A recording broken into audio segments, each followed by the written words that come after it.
Welcome to part 4 of McCall's M7985. Here's what we'll be covering in today's video: reinforced seams, stay stitching, clipping, and basting,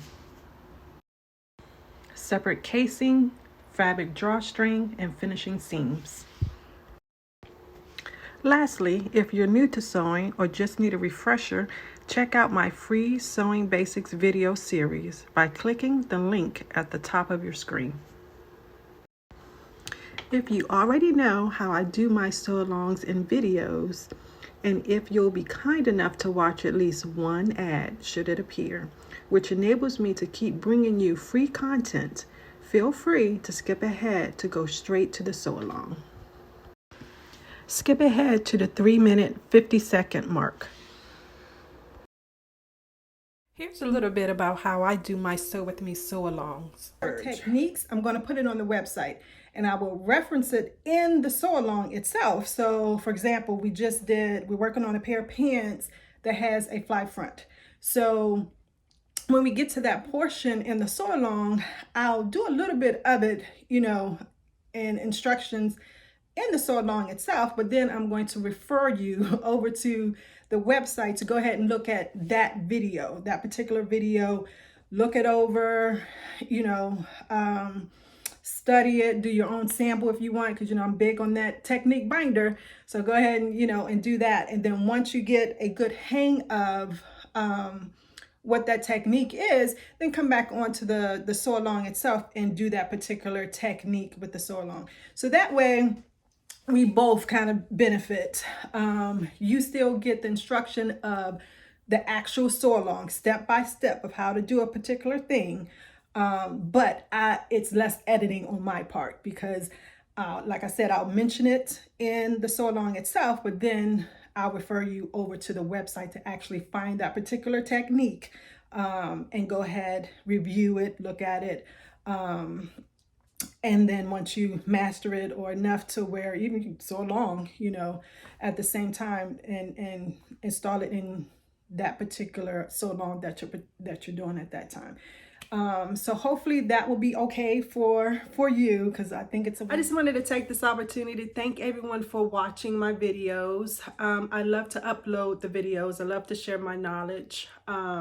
And I'm pretty sure that you guys love to get free content. So in order for me to keep uploading free content, I just need you to do some simple things for me, some very simple things. The first thing is just to hit the subscribe button. So just make sure that you hit that. So you're subscribed to my channel. Hit the notification bell so when I upload a new video, you don't miss out and you get to see it.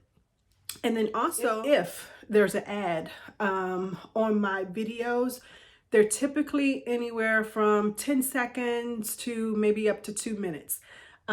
Just go ahead and either watch it or do something else you want to do in those in that particular time that ad is running. So use the restroom, go get something to drink or something like that. Because that way, if you let that ad run, I benefit from YouTube, and that way I can still keep creating content and uploading it for free. Okay. Enough of that boring stuff. Back to the sew-along. Please take a moment to like, comment, share, and subscribe, and click that notification bell so you don't miss any uploads. Thanks again, and keep on watching. So moving on to part 4, we're going to start at 25. Which is reinforce the side edge of the lower front, number 6, through small circle. As shown, clip to lower small circle. Okay, so you should have had some markings. So you need pattern piece number 6. And you should have had 2 markings here. Right up here, these 2 markings, whatever size that you're doing. So basically what you're going to do is sew down to that second marking, and then it appears that you're going to clip into that lower marking. Okay, clip up to the threads but not through them. So this is reinforcing. When I reinforce, I go down to a 2.0 stitch length. So go ahead and do that and come back. so back from the sewing machine, and you can see that that is the reinforced stitch. So I'm going to clip into the thread there on the bottom one. Clip up to the stitching, but not through it. Okay, so all you're going to do now is make a 5/8 narrow hem.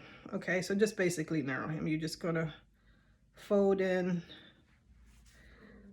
the edge and fold it over so it'll be a clean finish, like so. Trying to show you, like so. Okay, and then you're going to sew that down, and you're going to do that for both sides. All right, and when you do that, I want you to put your center fronts together so it's right sides together, and it'll be the center fronts, which are the opposite of what we just made. Okay, so it's the ones that should have the notch. So you're going to put those right sides together.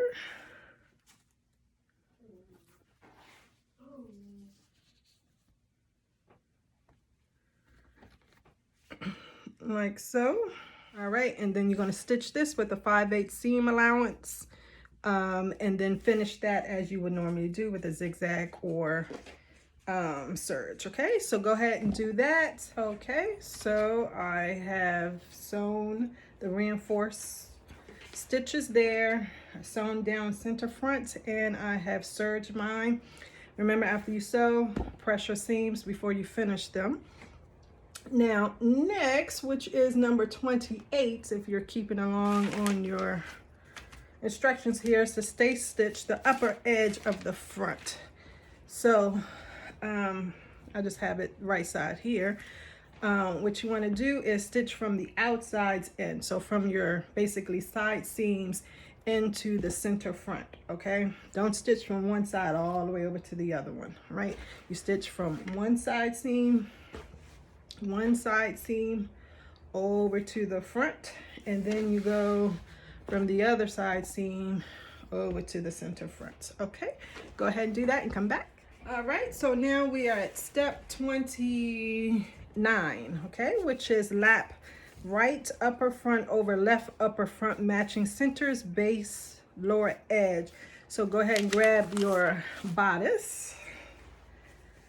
All right, and we are going to lap the right as worn. Okay, this is as worn, not as you're looking at it, but as worn. So right over left at the bottom. So basically just look at the picture, you can see which one. They have it as worn on the picture. And so what you're going to do is just base across this lower, and that's just keeping this intact. Okay, so just go ahead and do that and come back. I'll stick a pin in it just so it won't move while I'll do that. All right, so I have basted my lower edges together there, and I just popped in a couple pins about 4 inches up just to keep that in place a little bit, the band in place. So now we want to join the upper bodice front to the lower bodice front, and that is number 30 if you're keeping track. So 30 is pin upper front to lower front, matching centers and symbols, clipping lower front where necessary, and you're going to baste it in place. So you'll be basting at the seam allowance. All right, so it's right sides together, and you're going to be matching any notches that you have at the middle, basically.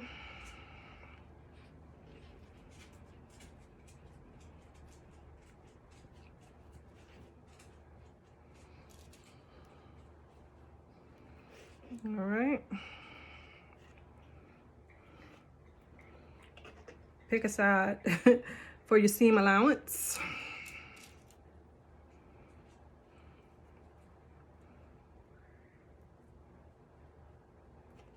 All All right, and then once you do that, pin the ends.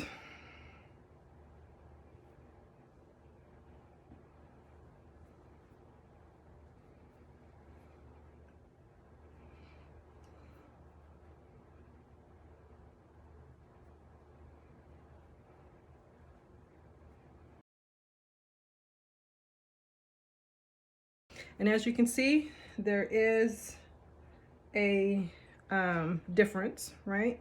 So what I would do before I start clipping is basically find the middle of each, right? And I'll just show you another way to find the middle here is to kind of put them together like that. All right, and all right, so that's the true center for here, for that one. And that one is the, you know, the most one I guess that you would need, because this one is kind of flat, so you can kind of eyeball that one. Center is basically here. All right, so you see that we do have this, the front, lower front is larger than the bodice, right? So what we do you remember? We clip, right? So we're gonna clip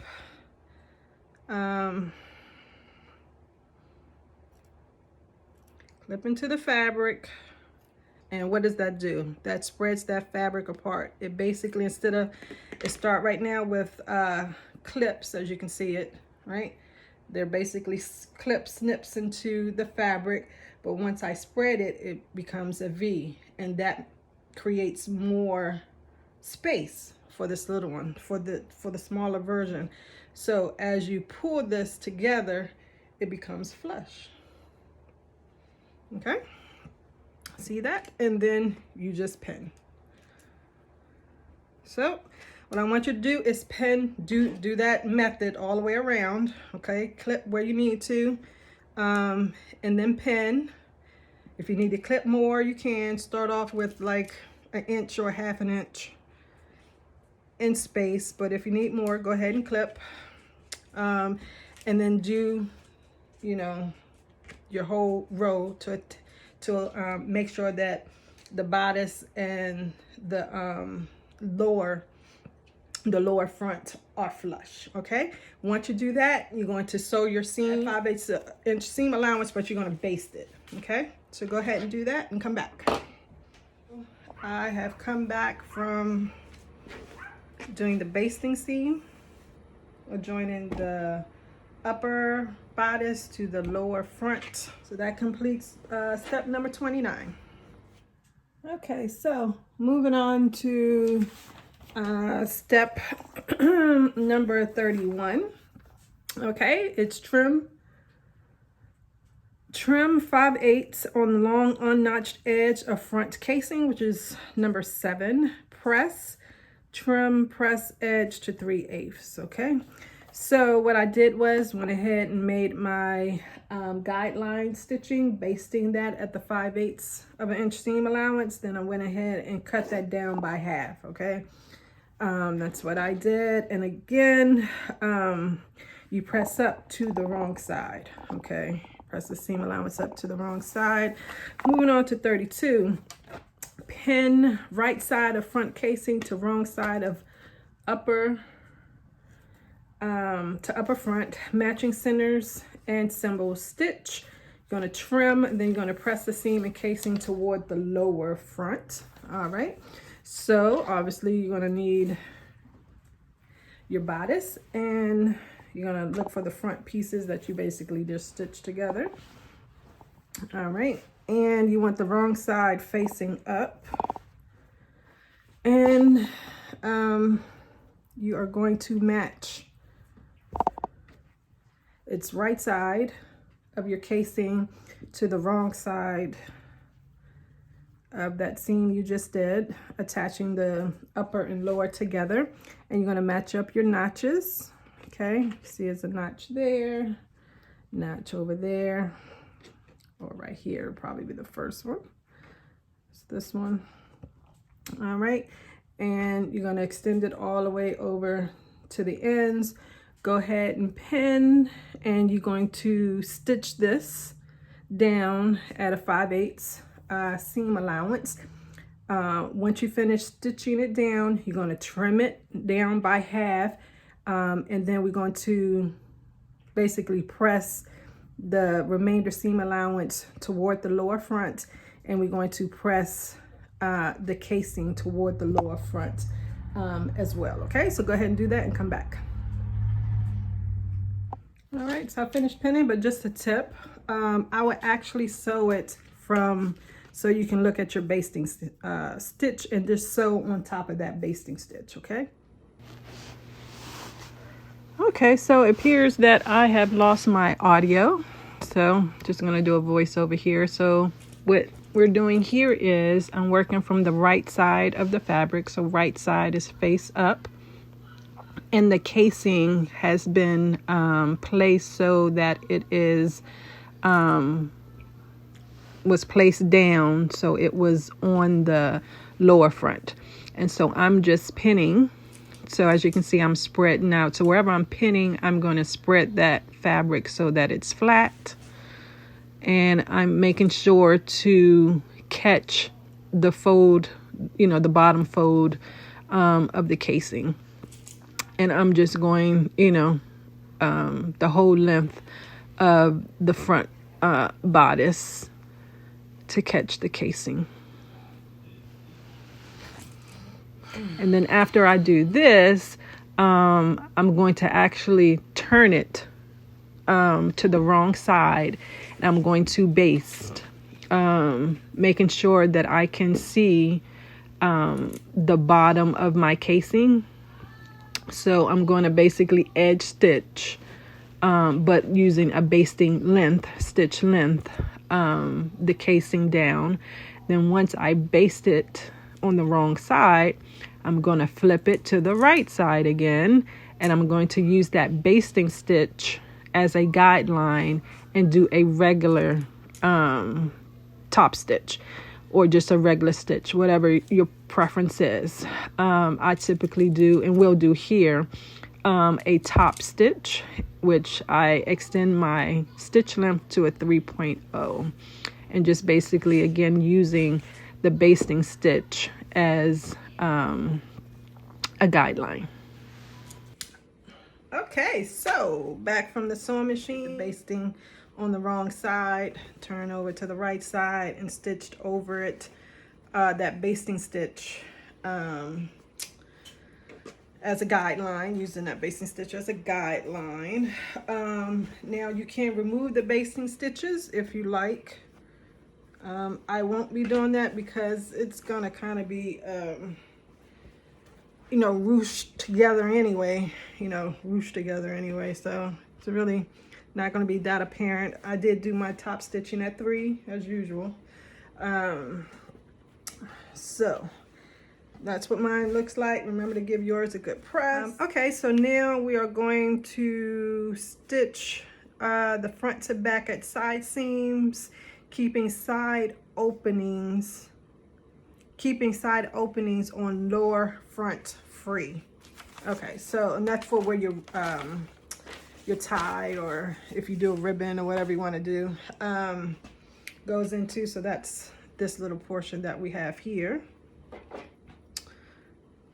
Remember to clip your threads as you go. So of course it's right sides together. And you should have some notches. You have notches there. See those? All right, so match up your notches on your side seam, and it's saying when you get to here, don't sew over where your drawstring is going to go. So you're going to keep that portion free, okay? Because if you sew over it, your drawstring can't go in, okay? So go ahead and do your side seams and come back, and just remember to leave that opening for your drawstring open, okay? Do that and come back. Back from the sewing machine and did the side seams. If I can find them, there we go. You know, I always fit as you go, right? So I always start my side seams at a 1/4 inch. and then work my way in. So this is at a 1/4 inch seam allowance, and I'll probably just keep it there. You know, it's supposed to be kind of loose anyway.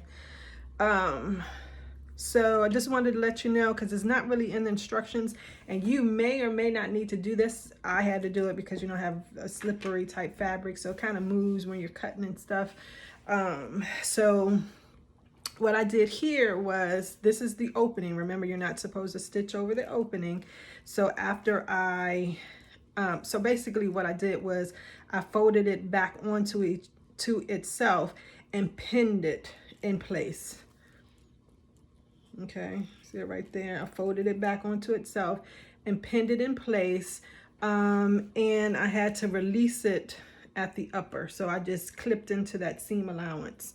So that way I could sew all the way up to it, back stitch, cut threads, start over on this side. And now when I go to serge, I can serge the whole thing because this is out the way. So I can just still serge the whole thing without stopping, okay? Because it should not catch this because I pinned it out the way, okay? So go ahead and finish your seams however you need to do it, zigzag or serge, and come back when you're done.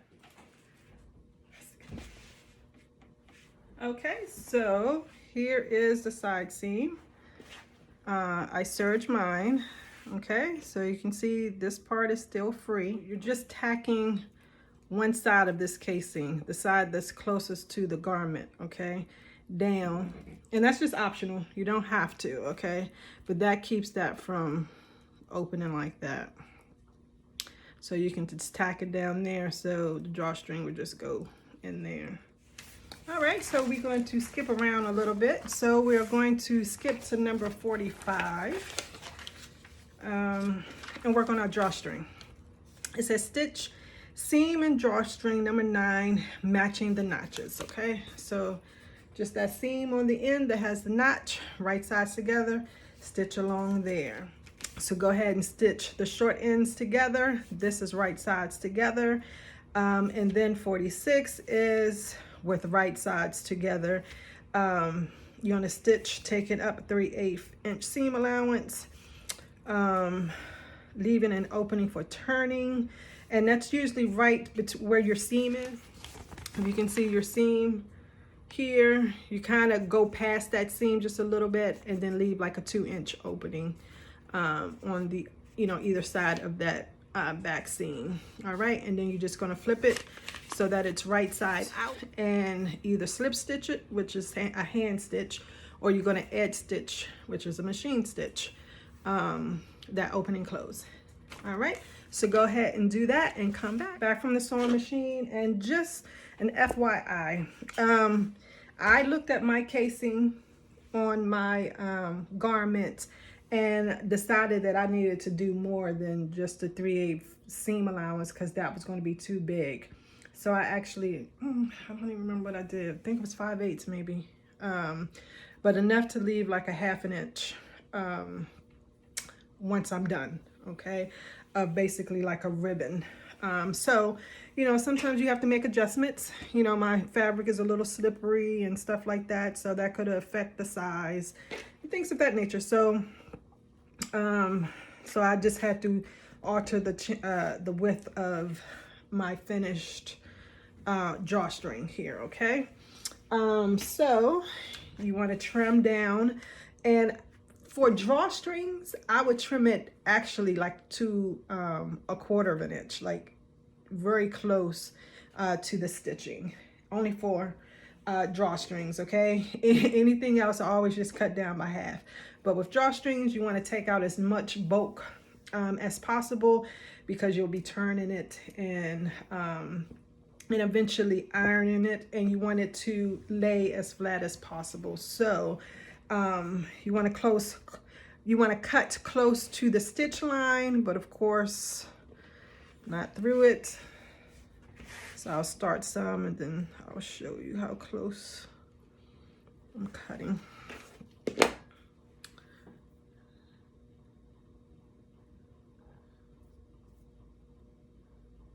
You can see that.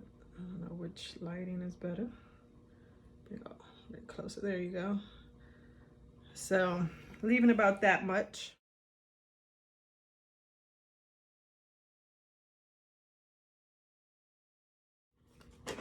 All right, so if you can see, I sewed past the seam about, you know, maybe 3 inches. Sew past it. Okay, and then left an opening, maybe 3 inches. All right, it's open. See? And then starting again. There. So just go ahead and finish this and turn it to the right side, and you'll be done with part 4. If you made this pattern or intend to, or are following along with me, please let me know in the comments. Thank you for taking the time to watch this video. Don't forget to like, comment, and subscribe if you want to see more of this kind of content. Thanks again for watching, and happy sewing.